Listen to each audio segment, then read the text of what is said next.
Damai sejahtera Allah yang melampaui segala akal, itulah yang memelihara hati dan pikiran saudara-saudara di dalam Kristus Yesus Tuhan kita. Amin. Saudara-saudara yang dikasihi Tuhan, firman Tuhan dalam ibadah kita pada saat ini terambil dari kitab Markus pasal 12 ayat 28 sampai dengan ayat yang ke-34. Lalu seorang ahli Taurat yang mendengar Yesus dan orang-orang Saduki bersoal jawab dan tahu bahwa Yesus memberi jawab yang tepat kepada orang-orang itu, datang kepadanya dan bertanya, "Hukum manakah yang paling utama?" Jawab Yesus, "Hukum yang terutama ialah, dengarlah hai orang Israel, Tuhan Allah kita, Tuhan itu Esa. Kasihilah Tuhan Allahmu dengan segenap hatimu, dan dengan segenap jiwamu, dan dengan segenap akal budimu, dan dengan segenap kekuatanmu. Dan hukum yang kedua ialah, kasihilah sesamamu manusia seperti dirimu sendiri. Tidak ada hukum lain yang lebih utama daripada kedua hukum ini."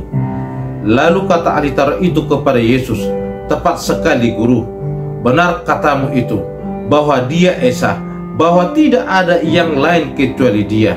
Memang mengasihi Dia dengan segenap hati dan dengan segenap pengertian dan dengan segenap kekuatan, dan juga mengasihi sesama manusia adalah jauh lebih utama daripada semua korban bakaran dan korban sembelihan."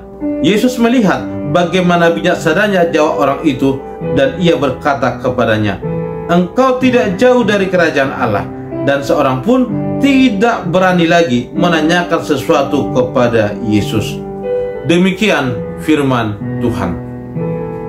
Saudara-saudara yang dikasihi Tuhan, firman Tuhan hari ini memperlihatkan seorang ahli Taurat datang kepada Yesus dan menanyakan hukum manakah yang paling utama, sebagaimana yang diajarkan oleh firman Tuhan. Dia bertanya, bukannya dia tidak tahu. Dia bertanya hanya untuk kepentingannya, di mana dia ingin Yesus salah menjawab. Dia bertanya karena memang orang banyak sudah lagi tidak mengikuti mereka, tetapi mengikuti Yesus. Bukannya dia tidak tahu makna hukum yang terutama, tapi karena orang-orang sudah tidak menghargai mereka karena pengajaran Yesus, makanya mereka terus mencari kesalahan Yesus dan bertanya, dan pertanyaan mereka itu ingin mencobai Tuhan Yesus. Barangkali kita masih mengingat bahwa secara umum para ahli Taurat dan Saduki adalah mereka yang selalu menentang Yesus dalam pekerjaannya. Namun ahli Taurat yang satu dengan yang lain dan para ahli Taurat lainnya itu saling berdebat tentang akan hukum yang terutama. Tetapi Yesus menjawab dengan mengatakan bahwa hukum yang terutama adalah seperti yang tertulis dalam kitab Ulangan, yaitu Ulangan 6 ayat 4-5, yang mengatakan bahwa dengarlah hai orang Israel, Tuhan itu Allah kita, Tuhan itu Esa. Kasihilah Tuhan Allahmu dengan segenap hatimu, dan dengan segenap ragamu, dan dengan segenap kekuatanmu. Ini adalah jawaban Yesus yang diambil dari kitab Ulangan pasal 6 ayat 4 sampai dengan ayat yang ke-5. Dan hukum yang kedua adalah, kasihilah sesama manusia seperti dirimu sendiri, dan tidak ada hukum yang lain yang lebih utama daripada kedua hukum itu. Secara spontan, jawaban Yesus ini diaminkan oleh ahli Taurat. Bahkan ia mengatakan bahwa hal mengasihi Allah dengan segenap hati, jiwa, dan kekuatan, serta mengasihi sesama manusia seperti mengasihi diri sendiri, jauh lebih utama dari korban bakaran atau persembahan korban sembelihan. Dan Yesus menjawab mereka bahwa jawaban ahli Taurat itu cukup bijaksana dan diapresiasi Tuhan Yesus, dan dia berkata bahwa kerajaan Allah tidak jauh dari dirinya. Saudara-saudara yang dikasihi Tuhan, dengan ajaran yang menekankan mengasihi Allah dan mengasihi sesama manusia, Tuhan Yesus hendak mengatakan dan mengajarkan bahwa kasih harus merupakan dasar dari semua persembahan dan perbuatan serta perilaku dari setiap orang yang percaya kepada Allah. Ketika kita hendak dihargai, maka lakukanlah kasih di tengah-tengah kehidupan kita. Bahkan lebih dari penghargaan manusia itu akan kita terima kalau kita melakukan segala sesuatunya berdasarkan kasih, yaitu memperoleh kerajaan Allah. Apapun motivasi orang-orang Farisi dan ahli Taurat bertanya kepada Yesus, jawaban Yesus memaparkan akan kebenaran dan menelanjangi kemunafikan ahli Taurat dan orang-orang Saduki dan Farisi tersebut. Yesus menjawabnya dengan baik. Kasih adalah dasar yang sejati dari iman percaya kita.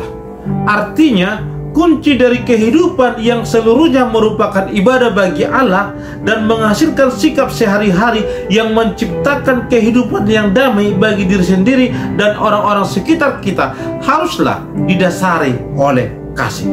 Kasih kepada Allah membuat orang tidak ingin menyakiti Allah. Kasih kepada Allah berarti membuat orang jauh dari dosa. Kasih kepada Allah berarti dia menyerahkan hidupnya kepada Tuhan. Dikatakan mengasihi Allah dengan segala kekuatan, dengan segala pikiran, dan dengan segala kemampuan kita. Itu artinya bahwa dalam pikiran kita, dalam perkataan kita, dan dalam tindakan kita, kita melakukan kehendak Tuhan dan yang berkenan kepada Tuhan. Kasih kepada orang juga merupakan dasar hidup kita, di mana sama harganya atau sama nilainya dengan mengasihi Allah. Apa yang ingin diperbuat orang kepada kita, perbuatlah demikian. Kalau kita ingin dikasihi orang, berarti kita juga patutnya mengasihi sesama kita. Bahkan dikatakan dalam 1 Yohanes 4 ayat 20 bahwa bukti kita mengasihi Allah adalah mengasihi sesama. Kita dikatakan pembohong kalau kita katakan mengasihi Allah yang tidak kelihatan tetapi membenci sesama kita. Oleh karena itu, kedua hukum ini sama artinya di tengah-tengah kehidupan kita. Kalau kita mengasihi Allah, berarti kita juga mengasihi sesama kita. Saudara-saudara yang dikasihi Tuhan, Yesus mengajarkan harus mengasihi Tuhan dengan segenap hati, dengan segenap pikiran, dan dengan segenap kekuatan kita. Artinya, totalitas kehidupan kita haruslah kita berikan kepada Tuhan. Ketika kita tidak bersedia belajar bersungguh-sungguh menyatakan kasih kepada Allah, sesungguhnya kita telah gagal mengasihi Allah dan juga akan tidak bisa atau tidak mampu mengasihi sesama kita. Oleh karena itu, mengasihi sesama juga sebagai wujud kasih kita kepada Allah. Pertanyaannya sekarang, bagaimana dengan kita? Adakah kita memiliki hati untuk mengasihi sesama kita? Hal yang paling sederhana yang patut kita tunjukkan di tengah-tengah kehidupan kita, hal kasih adalah apakah kita masih mengasihi suami atau istri kita? Apakah kita masih mengasihi anak-anak kita, kakak beradik kita? Apakah kita dengan tulus mengasihi mereka? Atau hanya sekedar saja kita mengatakan kita mengasihi mereka? Firman Tuhan hari ini mengajarkan kita bagaimana kita berbuat kasih, wujud daripada kita mengasihi Allah. Jika firman Tuhan hari ini berkata kepada kita bahwa kita harus mengasihi Tuhan dengan segenap kekuatan kita, pikiran kita, dan kemampuan kita, berarti kita juga harus mengasihi sesama kita. Tuhan inginkan kita untuk hidup saling mengasihi. Hidup mengasihi Tuhan tidak terlepas daripada hidup mengasihi sesama. Saudara-saudara yang dikasihi Tuhan, firman Tuhan pada hari ini menekankan kepada kita. Yang pertama, kasih itu adalah dasar daripada kehidupan kita sebagai wujud kita mengasihi Allah. Kita diingatkan untuk menunjukkan kasih kita kepada Tuhan dengan menjauhi segala dosa, dengan menjauhi segala hal-hal yang tidak berkenan kepada Tuhan. Apa saja itu? Yaitu jangan kita menomorduakan Tuhan, tetapi kita harus mengutamakan Tuhan di atas segala-segalanya. Kita harus menjadikan Tuhan penguasa atas hidup kita. Kalau kita sudah menjadikan Tuhan penguasa atas hidup kita, yang kedua yang diingat Tuhan pada firman Tuhan pada hari ini adalah kita bisa mengasihi sesama kita. Wujud kita mengasihi Tuhan adalah mengasihi sesama kita. Dan yang ketiga, firman Tuhan hari ini hendak mengatakan kepada kita bahwa persembahan kita yang utama adalah melakukan kasih.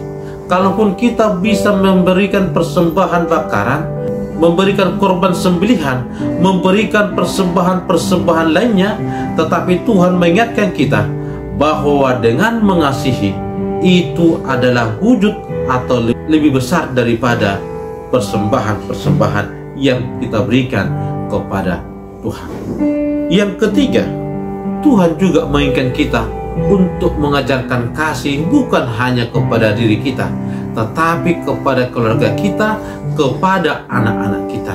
Seperti yang dikatakan dalam epistel kita tadi, dalam kitab Ulangan 6 ayat 1 sampai dengan 9 tadi dikatakan bahwa kita harus terus-menerus mengajarkannya. Mengajarkannya pada saat kapan? Mengajarkannya dikatakan pada saat kita berjalan-jalan, pada saat kita berada di rumah, pada saat kita mau tidur atau bangun tidur, yang artinya di setiap waktu kita harus mengajarkannya. Tuhan inginkan bukan hanya kita yang melakukan kasih, tetapi orang-orang yang di sekitar kita, orang-orang dekat kita, anak istri kita juga melakukan kasih di tengah-tengah kehidupan kita. Oleh karena itu, mari kita tunjukkan kasih kita dalam kelakuan kita, dalam tindakan kita sehari-hari, sebagai wujud kita mengasihi Tuhan. Amin. Kita berdoa. Terima kasih Allah Bapa atas kebenaran firman Tuhan yang Tuhan boleh perdengarkan kepada kami, di mana Tuhan mengajarkan kami agar kami hidup mengasihi Tuhan dengan segala kekuatan kami, dengan segala pikiran kami, dengan segala kemampuan kami. Dan Tuhan ingatkan kami bahwa wujud kami mengasihi Tuhan adalah juga mengasihi sesama kami. Tuhan yang baik, ajari kami dan kuatkan kami Tuhan dengan kuat Roh Kudus Tuhan, agar kami Tuhan boleh menjadi pelaku-pelaku kasih, pelaku-pelaku kebenaran firman Tuhan. Kami boleh mewujud nyatakan kasih dalam perkataan kami, dalam tindakan kami, dan juga dalam pikiran kami kepada sesama kami dalam kehidupan kami sehari-hari. Sertai kami Tuhan, sertai jemaat-Mu yang boleh mendengarkan kebenaran firman Tuhan pada saat ini. Dalam Kristus Yesus kami telah berdoa dan mengucap syukur. Amin.